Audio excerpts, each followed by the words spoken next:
আর এটা কি নেয়? খুদার কসম, আল্লাহর কসম, আল্লাহর কসম, আল্লাহর কসম, এটা নেয় না, এটা শুধু দেয়। আজ পর্যন্ত পৃথিবীতে কোনো মানুষ এমন হয় নাই যে আমার স্ত্রীটা তাসবিহ পড়ে এজন্য তারে তালাক দিয়ে দিলাম।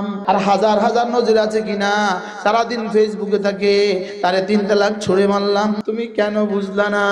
এরপরেও কেন মোবাইলে জীবন দিচ্ছ? এরপরেও কেন আমাকে ছেড়ে দিলে? কেন আমাকে ছেড়ে দিলে? কেন এটার পেছনে জীবন দিলে কেন? এটা তোমাকে কি দেয়? এটা তোমাকে কি দেয়? এটা তোমারে সব দেয়, এটা তোমার সব নেই। এটা নিতে নিতে নিতে নিতে হাজারো মানুষের বিবিটাও লইয়া যায়।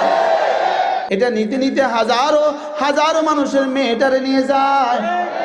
এটা নিতে নিতে হাজারো ছেলেদের মা হারায়। এটা নিতে নিতে হাজারো ছেলেরা বাবা হারায়। এটা হাজারো স্বামীকে স্ত্রী হারা করে দেয়, হাজারো ছেলেদেরকে মা হারা করে দেয়, হাজারো মাদেরকে মেয়ে